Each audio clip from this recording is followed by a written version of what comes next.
ఈ నైమిషారణ్యంలోనే బదరీనారాయణ ఎన్ని అడుగులు? 24 అడుగులండి. 24 అడుగులు ఏకశిల రాతి బదరీనారాయణ ప్రతిష్ఠ కూడా జరగబోతుంది.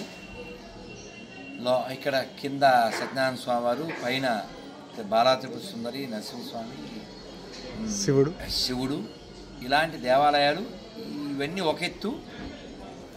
మన తెలుగు నేలలో 150 పైగా చర్చిలు ఎదురుగా దళిత మాడల్లో రామాలయాల నిర్మాణం, 10,000 మంది పైగా సేవాదల్, వీళ్ళందరూ ఈ భక్తి మార్గంలో నడిచే వాళ్ళని తయారు చేశారు శాస్త్రి గారు.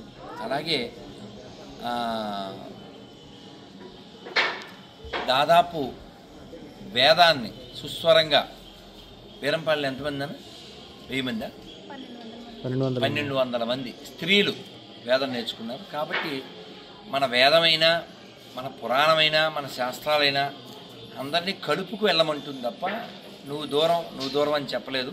సంగచ్చద్దం సమదద్దం మాటలోనే వచ్చారు, వారి మాటలోనే విందాం. ఎప్పుడు ఈ ప్రతిష్ట అయింది, ఎప్పుడు మీ సంకల్పం? 2019లో మార్చి 19వ తారీఖు అండి. ఉదయం 9:19 ప్రతిష్ఠ. చాలామంది ఉన్నారు ఆ వేళ. మా సిమాటి కృష్ణ దగ్గర నుంచి తర్వాత దగ్గర చాలామంది ఉన్నారు, ఆధ్యాత్మికవాదులు కూడా. అమ్మవారి దగ్గర ఏంటంటే గొప్పతనం, ఒక విశేషం ఏదైనా ఉంటే బాగుండేదన్నారు. అప్పుడే 9 అయింది. 18 నిమిషాల్లో పట్టిందా కుర్చేతికి అభయహస్తానికి తీరుకోండి. అప్పటికప్పుడు ఓన్లీ 18 నిమిషాలు. అప్పటి నుంచి ఇప్పటి వరకు మార్చి 19వ తారీఖు వస్తాయి ఈగలు. అక్కడికి ఆ ఒక్కరోజు ఉంటాయి.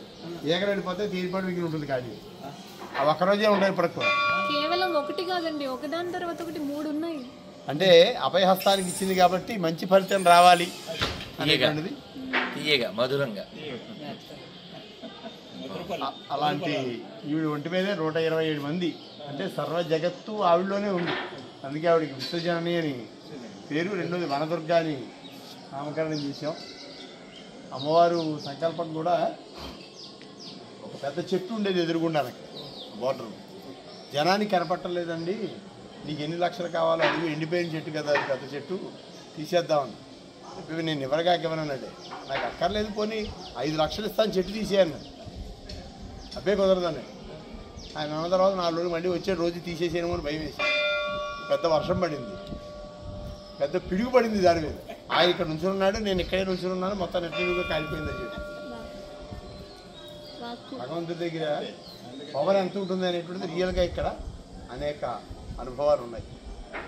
దమ్మెలరు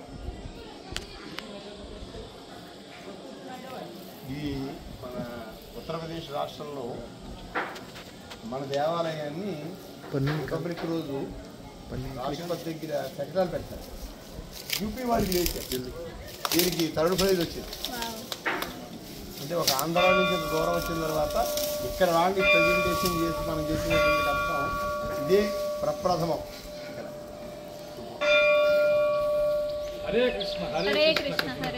నమ పార్వతీపతయే హర హర మహాదేవ. జై శ్రీమన్నారాయణ. ఆనందంగా అసలు మామూలుగా కాదు, మర్చిపోతావా శక్తి. లక్ష్మీనారాయణ గారు లాంటి వాడు, మంచి ఆప్తులు ఎలాంటి వాడు. ఈయన రమణ గారు జాస్తి చలమేస్తారు.